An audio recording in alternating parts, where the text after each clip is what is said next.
Olá! Mais uma vez aqui estamos com o nosso programa, Os Gideões. Esse programa vindo do coração de Deus, mostrando-nos o que o Senhor está fazendo em toda a terra. Como Deus tem ouvido as nossas orações, como Deus nos tem atendido, como o Senhor está agindo em todas as nações da terra, trazendo conhecimento de Cristo, despertando a sua igreja e fazendo algo tão maravilhoso. No programa de hoje conversaremos sobre o Senegal. E para isso está conosco o pastor Marcelo, missionário ali no Senegal, e que vai nos contar um pouco da sua história, um pouco do seu trabalho, do seu ministério ali no Senegal e do que Deus quer fazer através de você também lá na África tão distante. Vamos ver? Deixe o seu coração aberto e pronto para permitir que o Espírito Santo fale com você. O programa Os Gideões já começou.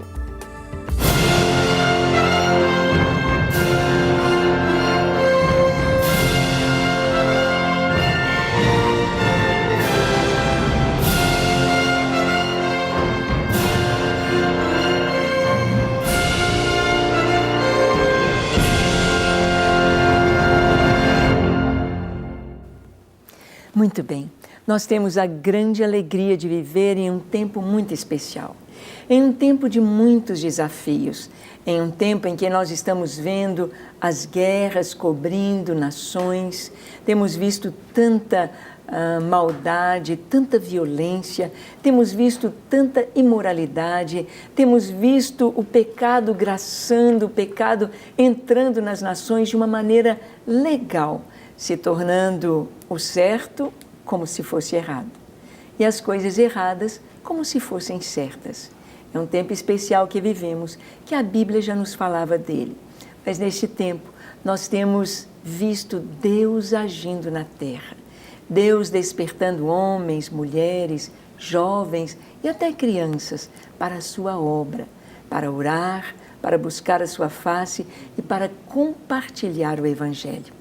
Temos visto Deus trazendo as nações de uma maneira tão especial, juntas no mesmo propósito. E Deus usando o seu povo, pessoas como você. E temos a alegria de ter conosco aqui o pastor Marcelo. Marcelo, é uma alegria ter você aqui conosco. Prazer é nosso. É muito bom poder voltar aqui novamente, né? Depois de tanto tempo. Nós o chamamos carinhosamente de Marcelinho. Você é o Marcelinho pra gente. Isso, e penso que você sempre, né? Porque não vai mudar muito a altura. É isso. Mas eu entendo que essa é uma forma carinhosa, né? Que eu comecei e sou chamada até hoje em Lagoinha.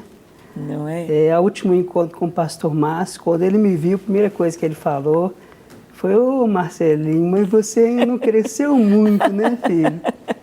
É isso, é tão gostoso, né? A gente ter um tempo na nossa vida. E por falar nisso, gostaria, Marcelo, que você falasse um pouco para a gente como foi o seu chamado. Você está retornando agora ao Senegal, tão longe, ficar longe da pátria, numa nação difícil, fechada. Como foi o seu chamado? Como foi que ardeu no seu coração ir para o Senegal? É uma história longa que eu vou tentar resumir. Desde quando me converti, eu já... Com que idade você se converteu? Com 17 anos. 17. Foi o mês de dezembro de 1993. Eu lembro que eu estava de férias do primeiro ano na faculdade de terapia ocupacional nas ciências médicas. Então, eu saí da faculdade, entrei de férias, me converti, 3 meses depois voltei completamente transformado. Que lindo! E a minha turma já não entendia nada, né? Porque o Marcelinho... que saiu para as férias. Que saiu para as férias, voltou completamente transformado por Deus. Que lindo! Aleluia! E, bom, quando eu entrei em Lagoinha... Quando eu me converti, foi em Lagoinha, no culto dos adolescentes. Os meus tios estavam indo, os meus primos também. Eu recebi um convite. Já havia, assim, inexplicavelmente para mim, naquela época, uma vontade de conhecer a Deus. Muitas vezes eu pegava a Bíblia lá em casa, sozinho, adolescente, começava a ler. Até que eu recebi esse convite, eu aceitei a Jesus e eu caí na então Companhia de Evangelização ID. Ah, sim. Naquela o pastor época, Jonas. Isso, pastor Jonas. Sim. E naquela época nós saímos quase, se não todos os finais de semana para fazer algum tipo de trabalho evangelístico no interior de Minas ou nas regiões onde Lagoinha estava fazendo algum tipo de trabalho. Sim. Né? Então eu me lembro muitas vezes que nós íamos para, por exemplo, como fomos para Raul Soares, Paracatu, Mariana. Então nós tínhamos cerca de 100 jovens, né? Às vezes iam 2 ônibus, e lá nós tínhamos pessoas que trabalhavam com teatro, com dança, com mímica, evangelismo de presídio, porta em porta, rua, impacto de praça. E apesar de novos, eu acredito que Deus já havia nos chamado, porque aconteciam muitas coisas debaixo do poder de Deus, né? Sim. Ganhávamos muitas pessoas ficavam endemoniadas, libertas, curadas. E depois desse tempo, existia também um trabalho de discipulado que era feito dentro da Companhia ID. Uhum. Então eu tive discipuladores muito bons. Que bom. Eu tive o Marco Antônio, que está em São Paulo hoje. Eu tive o Nando, né, o Luiz Fernando da Monique, Sim. que foi o que ficou mais tempo me discipulando. E a nossa vida era fazer obra de Deus e estarmos orando ou juntos em comunhão. Vamos dar uma paradinha aqui no seu testemunho, que coisa linda. Está aí, ó, uma dica muito especial para os pastores, para a igreja, de estimular o trabalho evangelístico com os jovens, porque ali é um celeiro para surgirem mesmo os chamados missionários. Mas prossiga, Marcelinho. Eu penso hoje também que o chamado ele é composto de várias ocasiões, né? Sim. Então, há uns marcos, né? Alguns marcos e experiências também marcantes, mas diferentes da manifestação de Deus. Eu comecei a evangelizar e eu percebia que logo do início já existia uma desenvoltura para poder falar de Jesus, às vezes até mesmo um pouco mais ousada, vamos dizer, do que o colega, o irmão em Cristo, que já estava ali há muito tempo. Depois disso, muitos irmãos começaram a chegar e falar: Marcelo, mas existe alguma coisa diferente em você. Eu estou achando que você tem um ministério. Eu dizia assim, mas que ministério? Como é que é a palavra? Sim. Né? E eu comecei a ter profecias de outras pessoas também, pessoas que não me conheciam, chegavam do lado de mim no culto e falavam comigo, né, que eu tinha um chamado. Mas 2 coisas foram marcantes, 2 experiências. Eu diria 3 experiências. Sim. A primeira delas foi que nessa época a minha família estava convertendo, não somente pai, mãe, irmãos, mas primos, tios, todo mundo está aberto para o Evangelho. Sim. E eu fui dirigir o grupo de crescimento na época, a célula, da minha casa. Oh, que lindo, então, hein? Deus me colocou para pregar o Evangelho dentro da minha própria casa. Lá estavam meu pai, minha mãe, meus irmãos, meus tios, meus primos. E de 15 em 15 dias, eu que era responsável por trazer a palavra. Que lindo. Então, a princípio, algo que era difícil para os meus pais aceitarem, porque eu estava na faculdade, tinha uma vida promissora, estudando e trabalhando, era complicado para eles pensar que o Marcelo, que foi todo pensado para um tipo de vida, fosse agora ser um missionário, né? Sim. Mas o interessante é que, depois de alguns meses, os meus pais falaram: o Marcelo não fala como uma pessoa normal, ele tem alguma coisa. Quando ele fala, a gente sente, a gente é tocado. Já era o Espírito de Deus, não é? Mas eles entenderam que havia algo a mais, que é a vocação, que é o chamado de Deus. Sim. Então eles foram convencidos ao ponto de, quando eu terminei a faculdade, eles me liberarem, né, isso com 22 anos, para ir para o ministério de tempo integral. Sim. Essa foi uma experiência muito marcante. A outra experiência foi que, na mesma época, eu tinha um tio, eu tenho até hoje, que estava fazendo um culto de inauguração, um culto de dedicação do prédio que ele havia construído, o edifício. E os irmãos que estavam trabalhando ali eram irmãos pedreiros, serventes, eram da Assembleia de Deus, e meu tio me chamou para tocar no violão. Sim, sim. Dirigir o louvor. E Deus então tomou um dos rapazes em profecia, ele estava muito distante de mim, e ele veio profetizando. E lá estava meu avô, meus avós, todo mundo que estava participando, mas ainda não haviam se convertido. E ele falou: olha, eu te escolhi, você será um pregador e você irá aos 4 cantos da terra. Olha. Além de algumas coisas mais, isso tem muito tempo, eu devia ter uns 20 anos na época. E interessante que a minha primeira viagem missionária foi ao Uruguai. Olha. Depois eu vivi como missionário durante certo tempo na Nova Zelândia, um outro canto da terra. Sim. Depois vivi como missionário no Canadá, um outro canto da terra. Olha. Além de outros países como o Senegal, que é o nosso caso de agora. E o outro canto seria a Coreia do Norte. Eu estou pedindo a Deus para deixar a Coreia do Norte um pouco mais para frente. Aguardar um pouquinho, né? Então, essa foi uma experiência marcante, mas de todas elas, a mais foi um sonho que eu tive, em que eu saía de Lagoinha, caminhava no centro de Belo Horizonte e olhava os prédios, os edifícios, como se eu estivesse me despedindo da cidade. E, de repente, o sonho trocava de cena e eu estava na praia, na areia da praia, e os bancos que estavam na areia da praia, enfileirados, costumeiramente, como a gente vê, eram os bancos do tabernáculo, lá em Lagoinha. Sim. Só que a onda vinha, quebrava debaixo daqueles bancos e existiam pessoas sentadas ali, inclusive eu. Quando eu cheguei na areia da praia, antes um pouquinho dos bancos, eu estava com a menorá na mão, toda acesa. E eu sentia, assim, algo muito especial dentro de mim.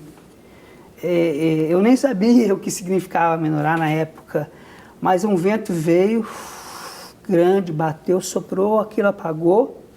Eu fui para o banco e quando a onda quebrava debaixo dos bancos, fazia aquela marola, né, aquele movimento das águas, e os bancos automaticamente acompanhavam o movimento e quando eles faziam esse movimento, ele me jogava para cima. Quanto mais eu ficava no banco, mais para cima esse banco me jogava. Olha só. E eu pensei no sonho, se eu ficar aqui, eu vou me machucar. Então, eu saí dos bancos. Quando eu saí dos bancos, os bancos estavam virados para o mar, para o oceano. Tinha um navio muito grande atracado. Alguém bateu nas minhas costas e disse: o navio está te esperando. Eu entrei na água, era de noite, nadei, comecei a nadar em direção ao navio e o sonho terminou. Olha, aquele dia, claro. Eu soube, mesmo bem novo convertido, que Deus havia me chamado para alguma coisa que no futuro eu iria entender que era esse chamado pastoral e missionário, né? Que lindo! Olha só que história tremenda. E eu sei que você que está aí nos assistindo, quem sabe tem também um chamado missionário. Ou se alegra vendo o que Deus está fazendo. Antes de continuarmos nossa conversa, nós vamos ver um pouquinho do trabalho do pastor Marcelo lá no Senegal. Você vai ver um pouquinho, conhecer a sua família e ver um pouquinho do que foi feito lá. E nós vamos retornar depois dessa reportagem para continuarmos conversando e vendo o que Deus fez através dele ali no Senegal, o que Deus está fazendo e querendo fazer ainda através da vida dele. Então, assista comigo a essa reportagem. Vamos lá. Um fogo queimando no coração. Foi assim que Marcelo se sentiu após 1 ano de conversão e, com o passar do tempo, a certeza de que ele seria um missionário se tornou muito mais forte.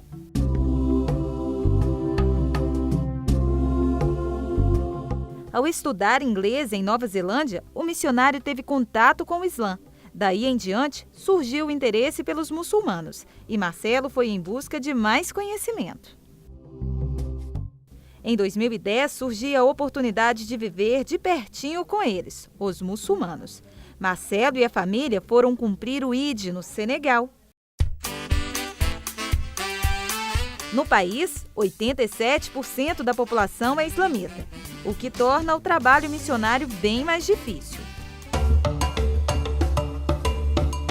Um dos lugares mais curiosos do país é o rio Hétiba, por ser considerado o único no mundo que possui água cor-de-rosa. Assim como o Mar Morto, aqueles que se banham nele não afundam. Os senegaleses são conhecidos como um povo acolhedor, isso em relação aos estrangeiros. Porém, quando se trata dos missionários, eles não são hospitaleiros. O Senegal é considerado um país de pouca perseguição religiosa. Entre as dificuldades em ser aceito no país, uma que também se destaca é a questão da adaptação cultural, começando pelo idioma. A culinária é algo que não fica atrás. O Senegal é um país que sofre com a extrema pobreza. Aqueles que ali chegam para trabalhar se deparam com essa triste realidade, mas ainda assim, os missionários buscam a melhor maneira de pregar o Evangelho.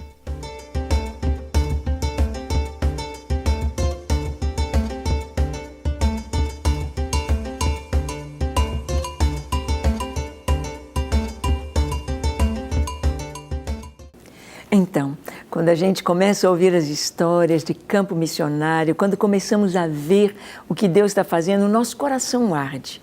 Pastor Marcelo contando a sua experiência, o seu chamado em sonho, em palavra profética, na liberação dos pais. Como é importante, né, que os jovens tenham isto, seus pais liberando, a igreja vendo nele, né, os companheiros ali vendo, você tem algo especial. Deus tem um chamado para você. Então vamos ver agora um pouquinho desse trabalho ali no campo missionário. E daí, pastor Marcelo, você então pegou esse navio, entre aspas, né? Uhum. Que te levou a várias nações.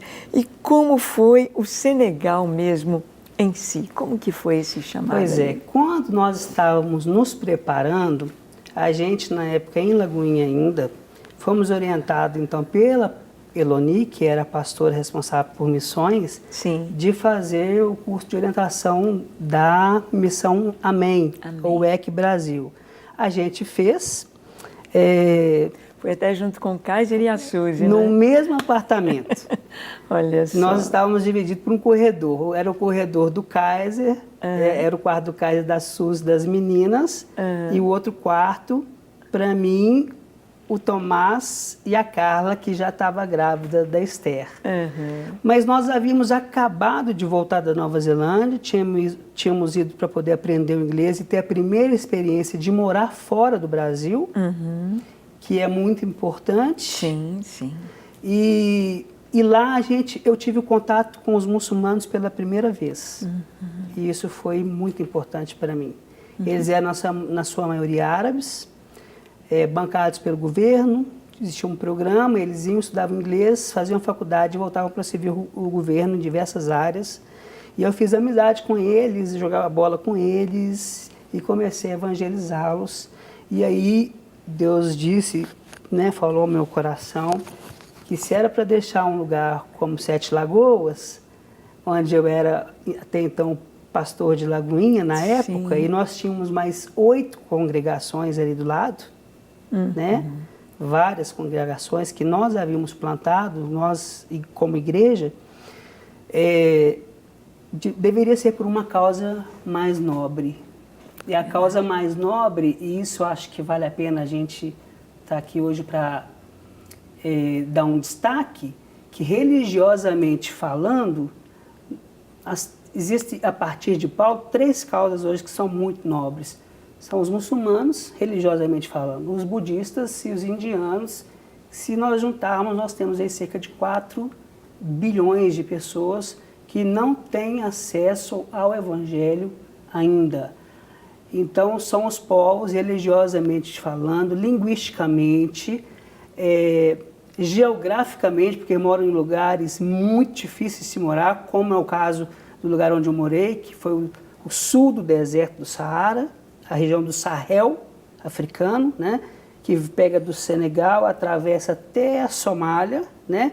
Então é um oeste-leste africano, que é o sul do deserto, mas deve ter talvez um bilhão de pessoas morando naquela região, muitos são nômades, né? E eles moram ali.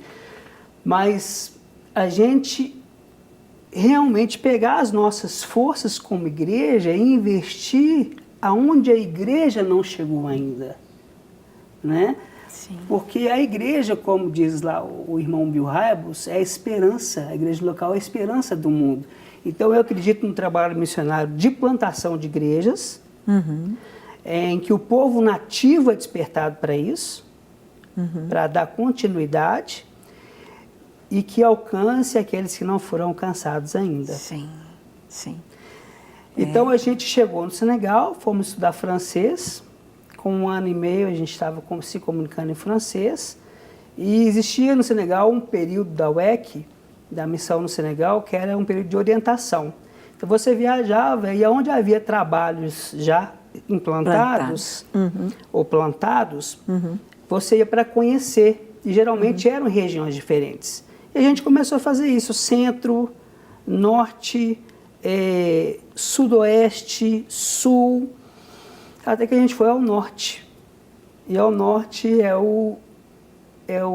você está a quilômetros do sul do deserto, é uma área semidesértica, e tinha um trabalho em uma cidade chamada Richard-Toll, né? Richard-Toll, divisa com a Mauritânia. Então você tem o rio Senegal que passa atravessando o deserto, né? É lindo. Olha. E da região de cá, o Senegal atravessou o rio e a Mauritânia. Então, quando nós fomos visitar esse lugar, aconteceram coisas que a gente não esperava. Que são coisas que, por mais que você tente compreender, excede o entendimento. Uma alegria enorme, uma vontade de morar lá. Sim. E não tinha nada de agradável. Não oferecia assim, nada. Né? Era cor de terra para tudo que é lugar que se olhasse, com exceção do céu, né? Olha que é isso. azul, calor insuportável, um calor seco. Mas eles calculam ali naquela região cerca de um missionário para cada entre 500 mil e 1 milhão de pessoas. Uau. Um missionário trabalhando. Só naquela região muito, ali. Muito pouco, quase nada. Quase nada, quase nada. Então, nós fomos para lá, nos juntamos com um casal de senegaleses que são do sul e que Deus falou para eles serem missionários no norte. Eles estavam se aposentando. Ele foi presidente da Cruzada Estudantil para Cristo em Dakar. A Dakar hoje tem a maior faculdade, universidade do oeste africano. E Dakar é a principal cidade do oeste africano, né? Cerca de 8 milhões de pessoas, chamada Porta da África Negra, de onde saíram muitos dos escravos que vieram para o Brasil, América Central e do Sul. Com o folk Islã, que é um Islã que se adaptou às religiões tradicionais africanas. Um sincretismo. Um sincretismo total. Então, é um Islã que é praticado, de certa forma, de maneira ortodoxa. Na sexta-feira, você vai à mesquita, você faz as suas rezas, você escuta o imã, que é como o pastor é para a igreja, o imã é para a mesquita, né? Mas todo mundo vai mesmo atrás do chamado marabô, que é um feiticeiro, né? Que vem também por tradição, por linhagem familiar na maioria das vezes, mas que estudou também o árabe, porque eles consideram não somente o Alcorão sagrado, mas o árabe sagrado, porque a revelação veio do árabe. Então existem várias traduções, mas elas são consideradas não sacras, né? Porque não são em árabe. E ali nós começamos, então, a pregar o Evangelho. Olha só. Nós estamos vendo assim como que Deus age, como que o Espírito Santo guia. E que pensaria você de sair daqui do Brasil, do conforto, e para um lugar onde tem um missionário para 500 mil pessoas? Não é fácil, mas são estes os propósitos de Deus. E nós vamos ver no nosso próximo bloco, vamos conversar sobre isso, de ver como que a oração, a intercessão é importante na vida de um missionário e na obra do Senhor em outras nações. Mas enquanto você medita em tudo que o pastor Marcelo falou até agora, nós vamos adorar a Deus com a Patrícia. Nós vamos levantar o nosso coração diante desse Deus maravilhoso, dizendo: Senhor, eis-me aqui.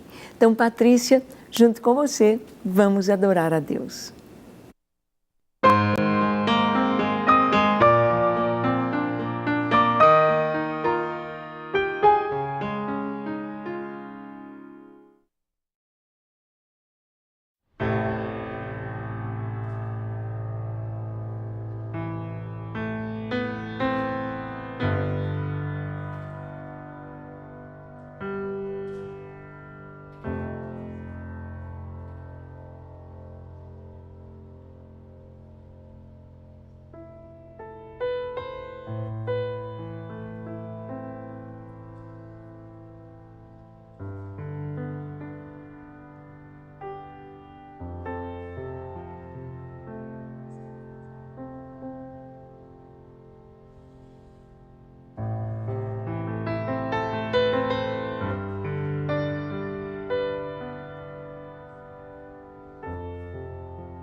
É isso aí, é muito maravilhoso a gente adorar o Senhor com instrumentos, com a nossa voz, com a dança, de tantas formas. Mas algo muito importante de adorar ao Senhor é cumprindo a sua vontade, é fazendo aquilo que Ele nos manda fazer. E é isso que temos visto aqui na vida do pastor Marcelo, indo com a sua família, com a Carla e o casalzinho de filhos, o Tomás e a Esther, estar ali tão longe, cumprindo um propósito tão maravilhoso, e sabemos que há tantos desafios. Pastor Marcelo, você teve um tempinho aqui no Brasil, alguns meses, um ano que você ficou aqui, está retornando agora. Você ficou quanto tempo no Senegal e qual é a proposta do seu retorno agora? O que está ardendo em seu coração? Na realidade, nós havíamos ficado 4 anos e meio sem voltar ao Brasil. Então, pela missão, nós teríamos a obrigação de voltarmos ao Brasil e ficarmos 1 ano para restabelecermos vínculos e contatos, família, igreja, prestarmos contas, enfim. Só que o campo missionário é uma guerra espiritual. Verdade. Que não se vence a não ser através da oração. Sim, sim. E nós voltamos com algumas questões que teríamos que resolver entre família e principalmente com os nossos filhos. Então, iríamos ficar 1 ano, ficamos 3 anos. Sim. Mas o nosso filho teve acesso ao que ele precisava, os nossos filhos, a gente também. E até que nós começamos a orar e Deus falou conosco um dia, sentado na mesa, almoçando. A gente tem o costume de orar na mesa, o Tomás, de repente, agradecendo o alimento, ele não agradeceu o alimento, ele começou a orar pelos muçulmanos. E ele dizia assim: Senhor, de olhinho fechado, converte os muçulmanos, porque se eles se converterem, eles não matarão mais os cristãos. Olha que lindo. E naquele momento todo mundo começou a chorar e a gente entendeu, eu e minha esposa Carla, que Deus estava falando, é hora de voltar. Né? Então a gente começou a trabalhar para voltar.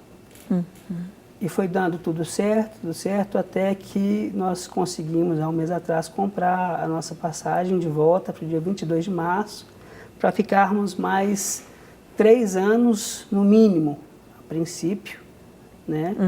E irmos a segunda vez com uma proposta diferente, né? De levar o Evangelho, mas levarmos também a oração de maneira muito prática e fazermos com que os nativos tomem para si essa responsabilidade. Sim, sim. Então lá, na realidade, um missionário branco num país negro, a melhor coisa que ele pode fazer realmente é ajudar o nativo. Sim. Então a minha proposta seria gastar no mínimo 70% do meu tempo ajudando pastores, líderes, jovens de meia idade, os adolescentes, a se tornarem realmente pessoas compromissadas, crentes, discipuladas, e aí seja com o que for. Sim. Alimentação, formação teológica, mas principalmente através da oração. Amém. Pastor, passa tão rápido o nosso programa, a gente já está chegando ao final. Eu queria que você desse uma palavra, nós temos 1 minuto para dar essa palavra, para os pastores que estão nos assistindo, os intercessores, sobre o grito, o clamor destas nações, o que eles podem fazer? Eu vou contar, então, uma estatística hoje, para a maioria dos missiólogos que estudam, né, a conversão de povos resistentes, e aí entra a questão dos muçulmanos, eles têm convertido a partir de 2 formas básicas. A primeira, tendo sonhos e visões com Jesus. Quer dizer, a princípio não precisou ali de um evangelista, vai acabar precisando, de um missionário, vai acabar precisando depois, mas eles têm tido.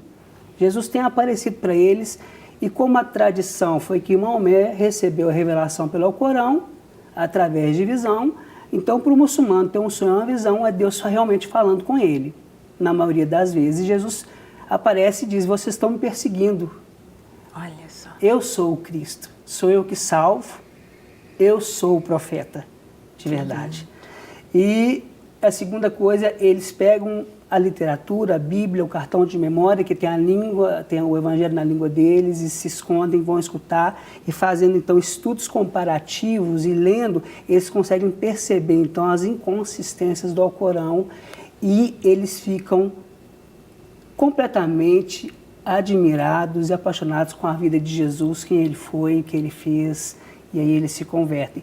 Então, mas isso, para mim, é resultado só de uma coisa, oração. Porque quando nós temos a dificuldade de irmos como pessoas, mesmo por causa hoje do ISIS, da Al-Qaeda, desses grupos, né, mais terroristas, a nossa oração pode fazer com que a revelação de Deus, de alguma forma, chegue até esses povos. Sim. Eu tenho certeza que depois disso, eles vão achar um missionário, uma missionária pertinho para poder continuar ensinando, mas a oração vai quebrar a resistência que existe, que Satanás colocou no coração desse povo. O engano é uma lavagem cerebral muito grande. Então, eu queria desafiar os pastores a estarem orando, para que os muçulmanos continuem se encontrando com Jesus. Nós não vamos ter uma outra maneira de alcançarmos muçulmanos para Jesus.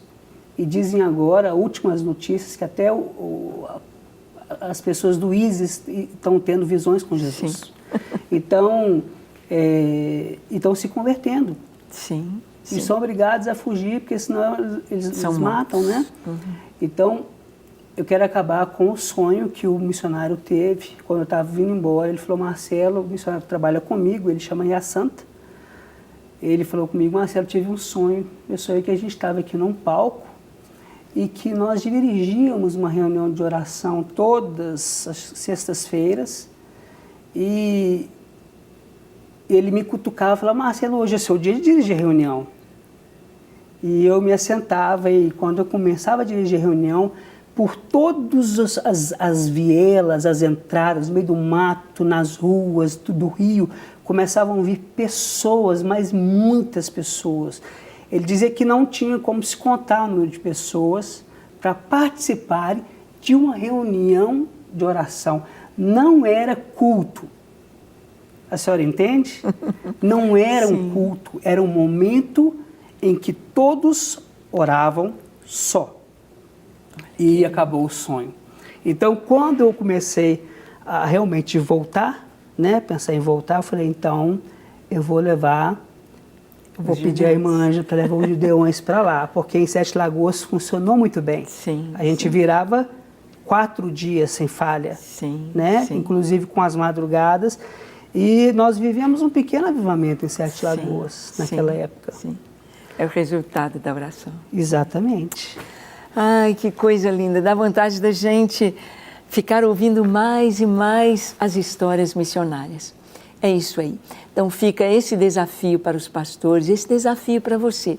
Ser também um Gideão da oração, estar orando pelos missionários, pelas nações, pela obra do Senhor.